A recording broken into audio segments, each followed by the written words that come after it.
कविता, तू अभी तक झाड़ू ही लगा रही है और जल्दी जल्दी से हाथ चलाना इससे पहले कि तेरे दोनों भाई उठ जाएं। जी भाभी। तभी कविता की छोटी भाभी रश्मि वहाँ आती है। कविता, ये क्या, तुम्हारा साफ सफाई का काम अभी तक खत्म नहीं हुआ?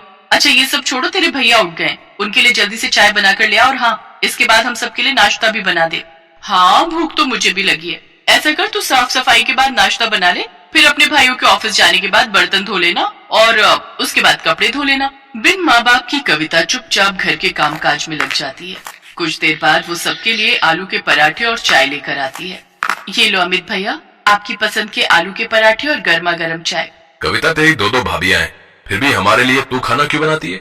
भैया वो मैं वो बात ये है कि ननद जी को अपने भाइयों के लिए अपने हाथ से बनाया हुआ खाना खिलाना ज्यादा पसंद है, इसलिए वो हम दोनों को तो बनाने ही नहीं देती।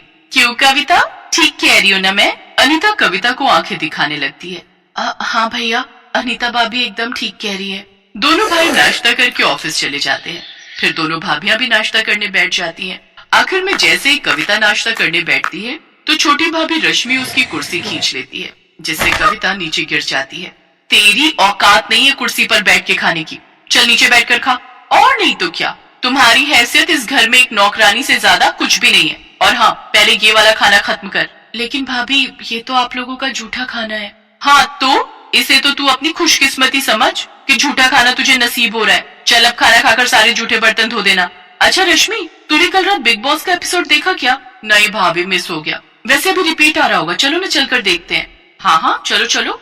दोनों भाभियां आराम से अपने कमरे में जाकर टीवी देखती हैं और बेचारी कविता अकेले घर का सारा काम करती है। ऐसे ही दिन बीतते हैं।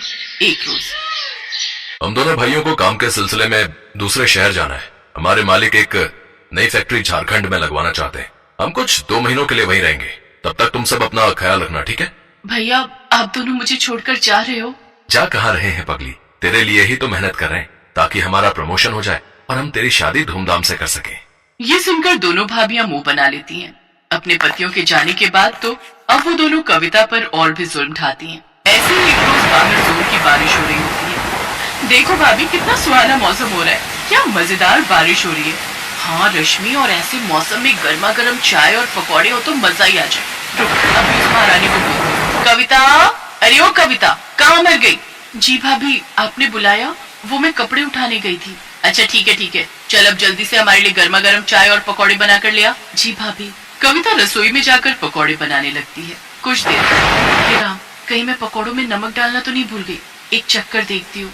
कविता जैसे एक पकौड़ा चखने लगती है तभी वहाँ उसकी छोटी भाभी रश्मि आ जाती है और वो उसे एक जोरदार थप्पड़ मारती है।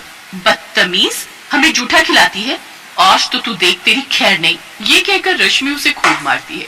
आवाज सुनकर अनीता वहाँ आती तो डर के मारी कविता अपनी बड़ी भाभी के पीछे छुप जाती है। भाभी मुझे बचा लीजिए। अब बस भी कर रश्मि, अगर ये मर गई तो हमें जेल में सारी उम्र बितानी पड़ेगी।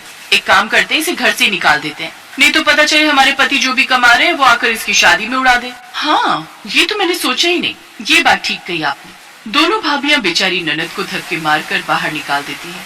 बाहर तेज बारिश हो रही थी।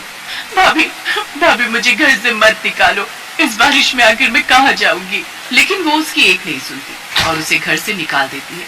कविता बारिश में बचते हुए एक पेड़ के नीचे खड़ी हो जाती है और सारी रात उसी पेड़ के नीचे बैठकर रोती रहती है। ऐसे ही अगली सुबह हो जाती है। कविता को भूख लगने लग जाती है। बहुत भूख लगी है, ये सोचकर कविता कुछ खाने के लिए ढूंढते हुए सड़क की ओर आती है। ठेलों पर जाकर कुछ न कुछ मांगती है, लेकिन कोई भी उसकी मदद नहीं करता। कुछ देर बाद वो एक बूढ़े बाबा के ठेले पर पहुंचती है जो कि पकौड़े बनाकर बेच रहा था।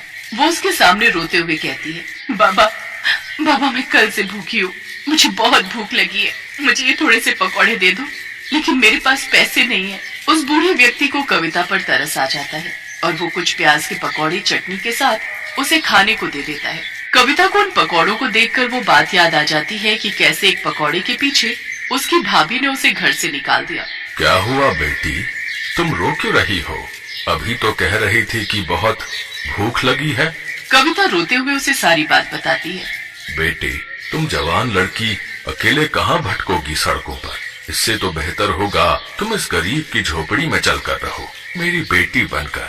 ऐसे कुछ दिन बीत जाते हैं। अब कविता उस बूढ़े बाबा के घर पर रहकर उसके खाने का ध्यान रखती, लेकिन एक रोज बूढ़े बाबा की तबीयत खराब रहने लगी, इसलिए अब उनकी जगह कविता उनके पकौड़ों का ठेला संभालने लगी। अब कविता उस ठेले पर प्याज के साथ मिर्च, आलू, पालक और गोभी के पकौड़े भी बनाकर बेचने लगी, जिससे उसके ठेले पर ग्राहकों की भीड़ काफी बढ़ गई। गर्मा गर्म पकौड़े खाने के लिए अब उसके पास लोगों की लाइन लगना शुरू हो जाती है। आइए आइए, गर्मा गर्म प्याज, आलू, पालक और मिर्च के पकौड़े खाइए। तभी मौसम सुहाना हो जाता है और इस सुहाने मौसम में भला कौन इतनी वैरायटी के पकौड़े नहीं खाना चाहेगा।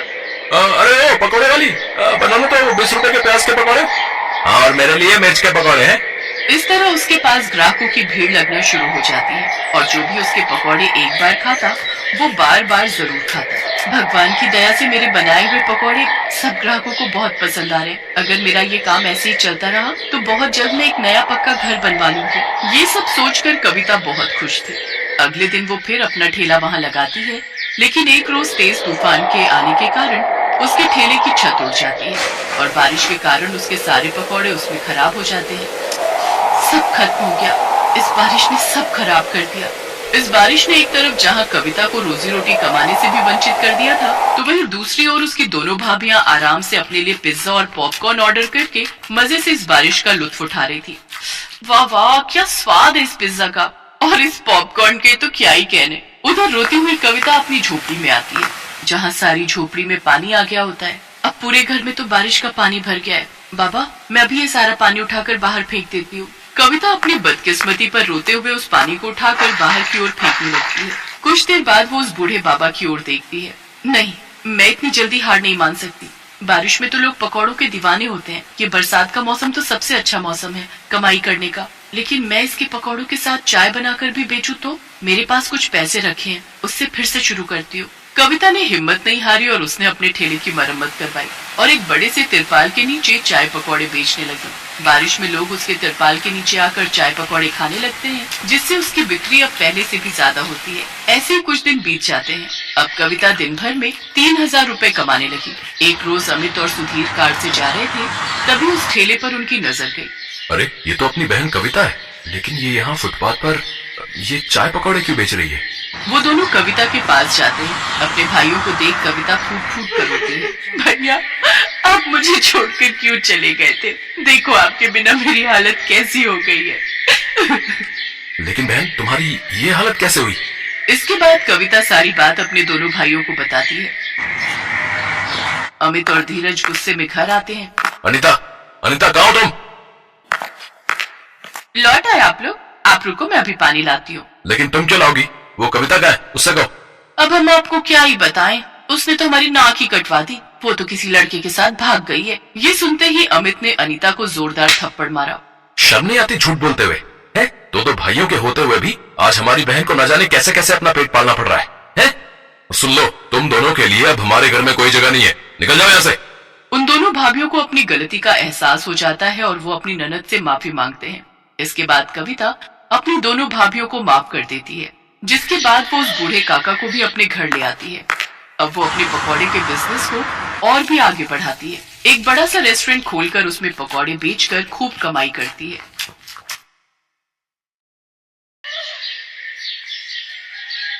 मनोहर पानीपुरी का ठेला चलाता था। उसकी एक 4 साल की बेटी थी और पत्नी शोभा दोबारा गर्भवती थी। मनोहर का परिवार बढ़ रहा था। इसी चिंता में वो ज्यादा मेहनत करता था। सुबह जल्दी उठकर पानीपुरी बनाने की सारी तैयारी करके मनोहर जल्दी ही काम पर निकल जाता था और शाम तक ठेले पर पानीपुरी बेचता था। मनोहर की पानीपुरी लोगों को बहुत पसंद थी, इसलिए ग्राहक भी आ ही जाते थे। मनोहर, पानीपुरी खिला भाई। आटे की या सूजी की भैया जी? दोनों तरह की खिला दे। है भाई, तेरी पानीपुरी खाने में इतनी स्वादिष्ट होती है कि मजा आ जाता है भाई। हाँ मनोहर भैया, 40 रुपए की पानीपुरी पैक कर देना, पानी थोड़ा ज्यादा कर देना। अभी कर देता हूँ। आने जाने वाले लोगों की नजर मनोहर के ठेले पर पड़ ही जाती थी और पानीपुरी तो एक ऐसी चीज है जिसे देखकर मुंह में पानी आ ही जाता है। इसलिए लोग उसके ठेले पर रुककर पानीपुरी खाते और आगे बढ़ते। पर कुछ दिनों से मनोहर के ठेले पर भीड़ आनी कम हो गई थी, क्योंकि मानसून आ गया था और रोजाना ही तेज बारिश आ जाती थी। इसलिए लोग सड़क पर कम रुकते थे। बिक्री पर असर होने से मनोहर की रोजी रोटी पर भी असर पड़ा था। ये लो, रोटी खा लो। शुभा, क्या बात है? चिंता में दिखाई दे रही हो। पूजा कहाँ है? दिखाई नहीं दे रही? वो पड़ोस वाली माला के घर खेलने गई है। वो शरद बाबू आए थे, मकान का किराया मांग रहे थे। बोल रहे थे 15 दिन ऊपर हो गए हैं, उन्हें अगले हफ्ते तक किराया चाहिए, नहीं तो हमें ये घर खाली करना पड़ेगा। उन्हें हमसे ज्यादा किराया देने वाले किराएदार मिल रहे हैं। अरे तू चिंता मत कर, इस हालत में तू चिंता करेगी तो बच्चे पर भी असर पड़ेगा। मैं शरद जी को कल बोल दूंगा, वो मुझे कुछ दिन की मोहलत और दे देंगे। मनोहर शोभा को तसल्ली दे देता है, पर वो खुद ही बहुत परेशान था, क्योंकि उसी शाम जब वो काम से लौट रहा था तो लोगों में बारिश और तूफान को लेकर चर्चा बनी हुई थी। अरे मनोहर, तुमने सुना क्या? मौसम विभाग का कहना है कि अगले 4 दिनों तक भीषण तूफान और बारिश के संकेत है भैया। सड़कों पर पानी भरा रहेगा, इसलिए हम सब ने तो सोचा है कि कुछ दिन घर से ही ना निकले। तुम ठीक कह रहे भैया, 2-4 दिन अब घर पर ही रहेंगे। वैसे भी मेरी अच्छी खासी बिक्री हो जाती है, पर डर भी तो है बारिश में अगर बाढ़ आ गई तो, सड़कों पर पानी भर गया तो, है घर नहीं लौट पाए तो। मैं तो सोचकर ही घबरा रहा हूँ भैया। चलो भाई चलो, समय से घर चलते हैं भैया। मनोहर उस शाम को हुई इस बात के बारे में सोच सोच कर करवट बदल रहा था। उसे समझ नहीं आ रहा था कि वो अगले दिन जाए या नहीं, पर उसे मकान का किराया भी चुकाना था, इसलिए वो मकान मालिक शरद से बात करने जाता है। शरद जी, मैं अगले महीने तक आपको किराया दे दूंगा। अभी बारिशों का सीजन है तो काम बिल्कुल भी नहीं है। देख मनोहर, मैंने घर किराए पर देने से पहले ही ये शर्त रखी थी कि मुझे किराया समय पर चाहिए, पर तू हर बार ही किराया लेट कर देता है। अब मैं और देर नहीं कर सकता। तू अगले 2 दिन तक मेरा किराया दे दे, वरना घर खाली कर दे। मेरे पास इतना टाइम नहीं है कि तेरे से बात करूं, मुझे काम से जाना है। मनोहर चिंता में घुला घर लौट आता है। उसके पास कोई और चारा नहीं था, इसलिए वो अगले दिन फिर से पानी पूरी का ठेला लेकर काम पर जाने लगता है। पड़ोस की सुनीता भाभी कह रही थी कि अगले 2 दिनों तक बहुत बारिश होने वाली है, आप 2-3 दिन काम पर ना जाओ तो अच्छा है। शोभा, मैंने शरद जी से बात की थी, वो नहीं मान रहे हैं। उन्हें अगले 2 दिन में किराया चाहिए, इसलिए मुझे पानीपुरी का ठेला लगाने जाना ही होगा। मनोहर घर से निकल पड़ता है। वो ठेला लेकर जब अपनी जगह पर पहुंचा तो उसने देखा आज बहुत कम ठेले वाले खड़े थे। उसे पता था कि सबने पहले ही मना कर दिया था, इसलिए सब 2-3 दिन घर पर ही रहेंगे।